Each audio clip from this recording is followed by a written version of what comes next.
जय जिजाऊ. जय जिजाऊ जय शिवराय. या ठिकाणी महाराज आलेले आहेत आणि त्यांचं नाव जाणून घेऊया, कुठून आले ते सुद्धा जाणून घेऊया. आम्ही छत्रपती संभाजीनगर N4 सिडको गणेशनगरमधून आलेलो आहोत आणि माझं नाव आहे कैलास महाराज पंडित. माझं गाव इथून 3 किलोमीटर आहे, पाथरवाला खुर्द, पण राहण्याकरता स्थानिक मी असतो छत्रपती संभाजीनगरला. आणि या आरक्षणामध्ये आम्ही वेळोवेळी त्या ठिकाणी सहभागी होत आहोत. 100% त्या ठिकाणी आम्ही पाटलाच्या पाठीमागे आहोत.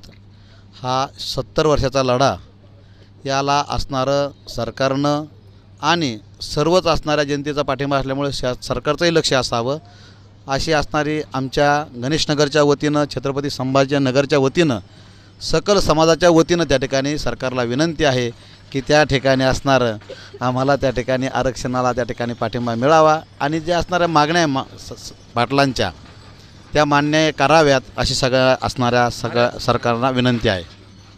महाराज, एक आत्ता जर बघितलं की एक महाराज सध्या टी व्हीवरती असेल, मीडियावरती असेल, चर्चेत आहे, तो म्हणजे अजय बावस्कर. यांच्या संदर्भात तुम्हाला काय वाटतं? आणि तो ज्यावेळेस इथं आंदोलनामध्ये आला ते तुम्ही अनेक फुटेज बघितले असतील आणि आज ते जे काय बोलत आहेत, मराठा समाजावरती बोलत असतील, मनोज जरांगे पाटलांच्यावरती बोलत असतील, त्या संदर्भात तुम्ही काय बोलाल? वास्तविक पाहता तुम्ही ज्यांना महाराज समजतायत ते महाराज नाहीच.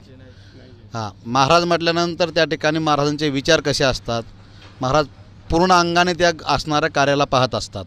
एक महाराज न येते कोणीतरी विकाऊ व्यक्ती असतील त्या ठिकाणी, म्हणून त्यांना मी पहिल्यांदा महाराज मानत नाही. दुसरी गोष्ट, त्या ठिकाणी त्यांनी इथली परिस्थिती जर त्यांनी प्रत्यक्ष जर पाहिली असेल, तुकाराम महाराजांचा शब्द वापरत असेल, आम्हीसुद्धा तुकाराम महाराज मानतो. परंतु पाटलाबद्दल सांगायचं असेल तर नसावे वसाळ मग मानिती सकळ, जाये तेथे पावे मान. वशाळ म्हणजे त्या ठिकाणी लाचारी. पाटील हे लाचारी नाही आहेत. हे काय लाचारी माणूस त्या ठिकाणी असताना त्याला कुठेही मान मिळत नसतो. परंतु आपण जर पाटलांचं जर जीवन पाहिलं तर त्या ठिकाणी कुठेही पाटलांचं नाव काढलं की त्या ठिकाणी त्यांना मान मिळतो. नसावे वसाळ मग मानिती सकळ, त्या ठिकाणी सगळे लोक मानतात. परंतु त्या ठिकाणी कितीही मोठा माणूस झाला तर त्या माणसाला विरोध असतोच. त्या ठिकाणी मग त्या ठिकाणी स्वार्थापोटी असेल किंवा त्या ठिकाणी असणारा त्यांना कोणी लाचारी बनवत असेल. परंतु त्या ठिकाणी पाटील हे लाचारी नाही. त्या महाराजांचं जे मनोगत आहे, त्यांचं वैयक्तिक मत असेल किंवा त्यांना कोणी भडकावू त्या ठिकाणी देत असतील, म्हणून त्या ठिकाणी त्या महाराजांना मी महाराज मानत नाही, वारकरी संप्रदाय मानत नाही किंवा त्या ठिकाणी सकल मराठा समाज किंवा त्या ठिकाणी कोणताही प्रकारचा समाज त्यांना प्रोत्साहन देत नाही. हे आमचं असणारं स्पष्ट मत आहे. नक्कीच. काय म्हणणं आहे तुमचं? बारस्कर महाराज हे प्रसिद्धीसाठी करताय आणि ते विकले गेलेले सरकारच्या वतीनं. ते मुद्दाम आरक्षण मोडीत नेण्यासाठी करताय सगळं काही. नाही, बारस्कर महाराज जे जरांगे साहेबाला आम्ही त्यावेळेस लाईव्ह मी पुढारी न्यूजून बघत होतो की एकदम त्यांच्या कानापाशी तोंड नेऊन पाटील एक उपोषणाने परेशान असताना, एवढे तहानलेले असताना, हा त्याच्या कानामध्ये पाटील मला तुकाराम महाराजांनी पाठवलं. पाटील म्हणजे त्याचा जो हेतू होता तो पाटलांना भडकवण्याचा होता आणि त्यांनी भडकवलं. आणि काय बोलले पाटील की बाबा तू लांबून मला माझं डोकं दुखा लागले, तुकाराम महाराजांनी पाठवलं, मी संत ते एवढंच बोलले. संतन काय बनतं मला माहिती आहे म्हणून जाय म्हणे. काही बाकी तिला विषय केलेला नाही आहे. त्यांनी पळाचा काय म्हणते ना, पराचा कावळा केलेला आहे. हा बदमाश मनुष्य, स्वार्थी मनुष्य, विकाऊ मनुष्य तो. आणि त्याचं जे शब्द आता मी जे बोलतो, विधानभवनातून छगन भुजबळनी सगळ्याच्या अगोदर कोणाला बावस्कर महाराज माहीत नव्हते, हे भुजबळांनी तिथं कसं काय नाव घेतलं. म्हणजे याचा अर्थ काय, भुजबळ साहेबाच्या तोंडून जर त्या महाराजाचं नाव येतं त्यावेळेस आम्हाला कल्पना आली की यांनी कोणीतरी पाटलाच्या समोर उभा केलेला एखादं गिधाड दिसते, गाढव दिसतो. आणि हे गिधाडे मोठं काय, पण ह्या गिधाडाचं आम्ही ऐकणार नाहीत. आम्ही पाटील जे सांगते तेच आदेश मानू आणि त्याच आदेशाने आम्ही इथून पुढे काय असेल आंदोलन असेल किंवा जे असेल ते आम्ही केल्याशिवाय राहणार नाही. एवढ्या दिवसापासून लढा चालू आहे तरी याची नोंद घेतल्या जात नाही. आणि 2 दिवसाचे महाराज पुढे आले, त्यांची लगेच मोठ्या मीडियामध्ये प्रसिद्धी मिळते. हे कसं काय? हे सगळं सरकारचं आहे. इकडे कानाडोळा करायचा, असे मधी लोक उभे करायचे. देवेंद्र फडणवीस आणि शिंदे साहेबाचं कारस्थान हे दोघांचं. नक्कीच बांधवांनो, ह्या ज्या काही प्रतिक्रिया मिळत आहेत, कारण महाराज म्हटलं की काम, क्रोध, लोभ, मोह, मत्सर हे सगळं गेलं पाहिजे. तुमच्यात ते जर असेल तर तुम्ही महाराजच नाही आहेत. कारण संत तुकोबारायांनी सांगितलं की जे का रंजले गांजले त्याशी मने जो आपुले, तोची साधू ओळखावा देव तेथेची जाणावा, असा उपदेशसुद्धा संत तुकोबाराय देतात. आणि संत तुकोबारायांचं नाव घेऊन तुम्ही या ठिकाणी येता.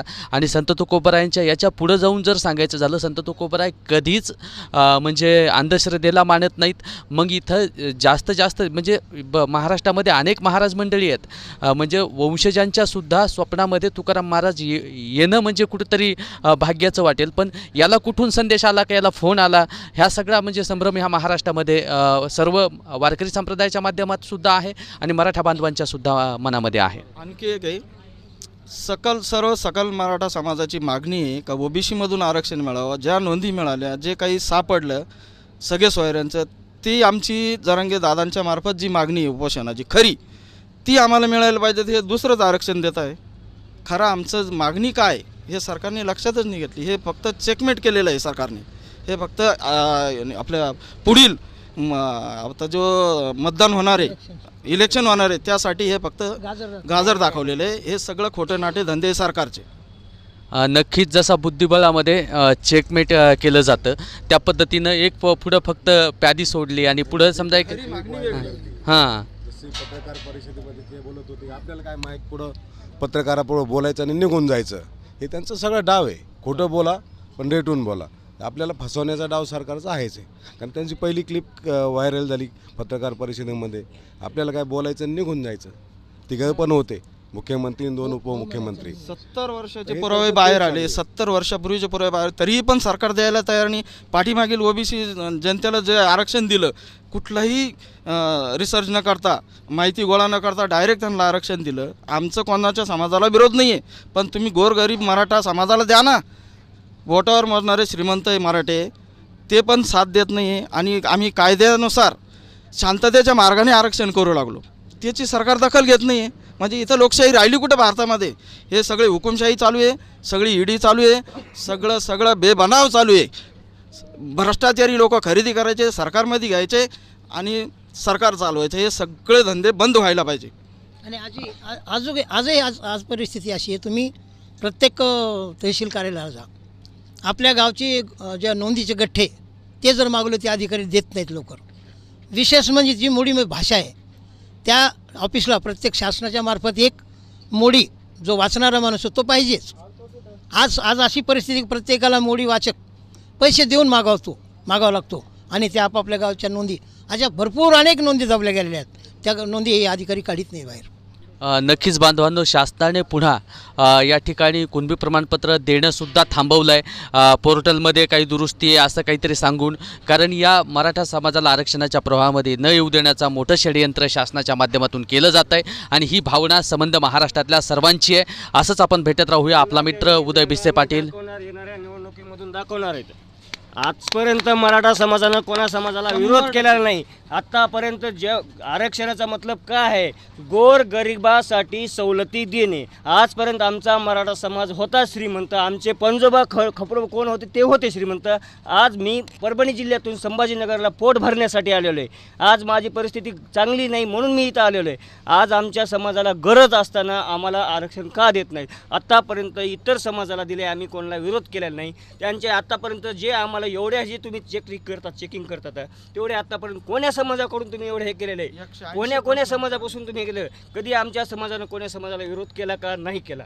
आता आमचा समाज आहे की नाही माग असलेला तुम्ही तपासण्या केल्याच्या नंतर 40-50% आमचा मराठा समाज आज माग असलेला दिसला तुम्हाला. तर आम्हाला एवढे कागदपत्र एवढ्या तपासण्या का करता तुम्ही? आमच्या समाजाला आज गरज असताना काय एवढे वेटीस धरतात? आत्तापर्यंत तुम्ही कोण्या समाजाला धरले वेटीस? ही आमची मागणी कळकळीची आहे सरकारला. जास्त आमचा अंत पाहू नका, नाही तर येणारं इलेक्शन आमच्या हातात काढून टाकू. नक्कीच बांधवांनो, ह्या सर्वांच्या भावना आहेत. असंच आपण भेटत राहूया. वारंवार भेटत असतो आपल्या यूट्यूब, फेसबुक आणि इंस्टा पेजच्या माध्यमातून. आपला मित्र उदय भिसे पाटील. जय जिजाऊ, जय शिवराय. धन्यवाद.